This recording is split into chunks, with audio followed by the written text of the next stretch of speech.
Do you overthink? Do you find yourself placing attention on thoughts that loop around and around and around? Are you frequently replaying your past scenarios, maybe using your memory and imagination to fantasize about how you wish you would have done things different? If this sounds like you, first off, let me say that this is not you, because we are not our thoughts. We do not generate thoughts. We are antennas. We don't create thoughts. We are the free will that chooses which thoughts we place attention on and which thoughts we want to identify with. So you are not an overthinker. There's just a lot of air in your system right now. Air represents our intellect, logical and thinking mind. If we have an imbalance of air in our systems, getting up in the morning, we might be flooded with thoughts, ruminations, and BS we didn't let go of yesterday. This drains our energy and it makes us not want to do our day. A wonderful way to stop the morning rumination loops before they start is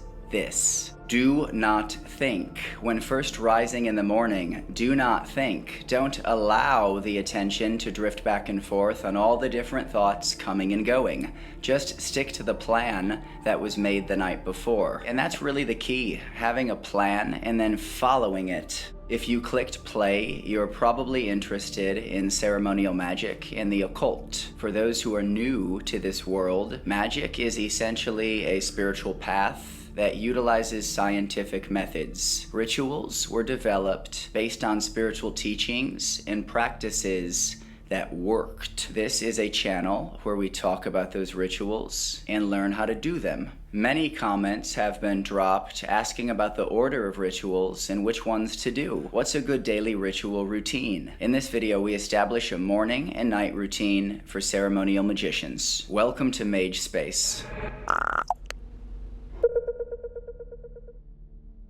First thing in the morning, it's tempting to start thinking and allow the attention to drift from one silly thought to the next. But because there's an established ritual routine, the rumination loops of the morning can be turned into a profound spiritual experience. Ritual. One of the side bummers about being in an overthinking state of mind is that we feel busy and drained, yet we never seem to get anything done.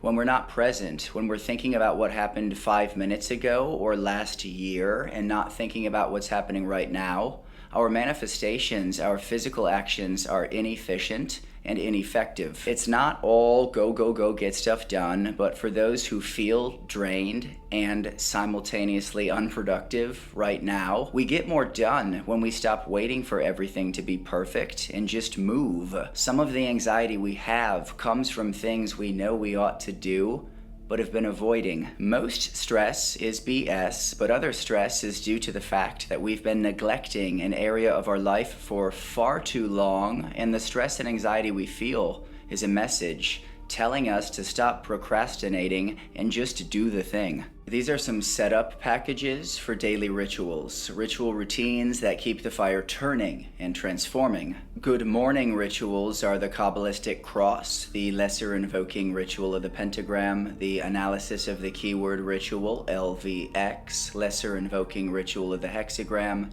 and the middle pillar ritual. Now, the Cobb Cross and the LVX are bookend rituals, openers and closers, so we do those rituals more than once during our set. And having said that, it isn't always necessary to do the full versions of the Cobb Cross and the LVX every time. 1 to 2 full times per set is fine, and the rest we can abbreviate. For beginners, I recommend learning the Kabbalistic Cross in the middle pillar first. Some say learning the lesser banishing ritual, the pentagram, before the middle pillar is the way to go, but I think it's learning the middle pillar first because it's the easiest to wrap the mind around when first starting out. Then learn the lesser banishing ritual of the pentagram. And the lesser banishing ritual of the pentagram, by the way, is the same ritual as the lesser invoking ritual of the pentagram, with only 1 or 2 real differences. The differences are the directions that the pentagrams are drawn and the general intention and vibe behind the ritual. I invoking is like infusing yourself with power or feeding yourself with food to be strong for the quest at hand. Invocations are better suited for early in the day because we're about to go out and do the day. Every day is a quest. Be banishing. Now, we're still calling angels and archangels into our space, so it's still an invocation, but the banishing rituals are more like an energetic shower at the end of the day, washing off psychic dirt and emotional debris. And keep in mind, when you first learn the pentagram rituals, you learn the lesser banishing ritual of the pentagram first, and you start practicing that one first. You'll do that one in the morning for a while before you start on this routine, doing the invocation in the morning and then the banishing at night. Knowing these three rituals, Kabbalistic Cross, LIRP, and the middle pillar, a morning routine would look like this: Kabbalistic Cross, LIRP, Kabbalistic Cross. Middle pillar, Kabbalistic Cross. See how the Kabbalistic Cross, they bookend the rituals? I love this routine. I did it for a while when I was first starting out, and it's great. This routine solidifies our role in the universe. Intentions for the day can also be added, pumping ourselves up. Eventually, we make our own magic, so doing an official ritual and then using our imagination, breath, and voice to shape reality helps us learn how to use these rituals in our everyday lives. Bridge this stuff into the mundane for maximum results. We just visualized sacred shapes. We breathed them into existence, and then we spoke life into them with words of power. Sacred shapes are the fundamental visual building blocks of the universe, and drawing sacred shapes helps us shape the building blocks of the universe. Sacred shapes to the universe are like pixels on a screen. Pixels are generally squares. When we look at a screen, we see the image, but we are actually looking at a bunch of squares working together to generate the image. When we see a star, a tree, a human, we see the image, but there are fundamental shapes within the image. The human shape is a pentagram.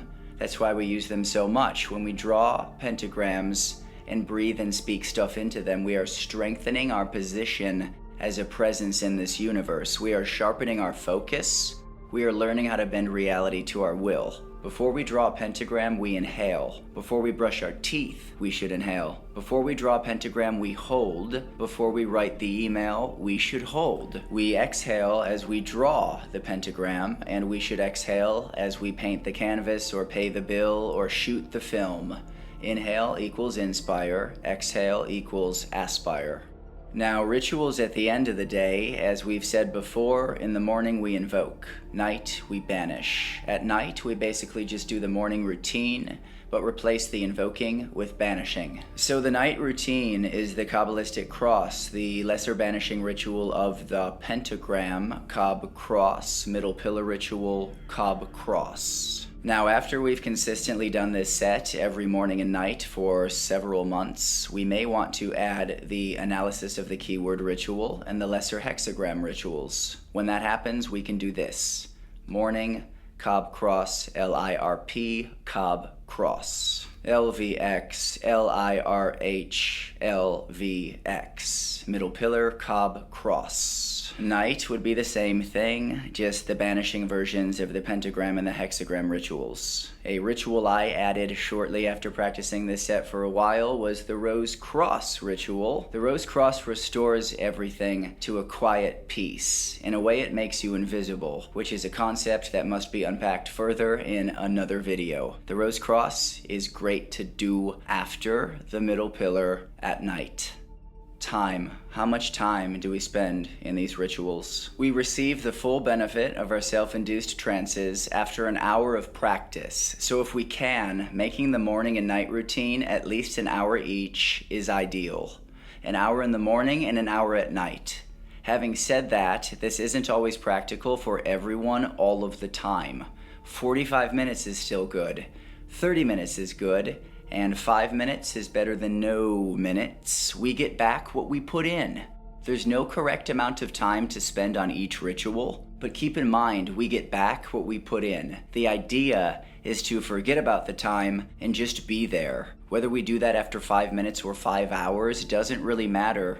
Just know thyself. If you liked this style of video, kindly tap like. I noticed a few comments asking if I'm an AI, and I also noticed a few comments telling me that I'm an AI. Hello, I'm a human.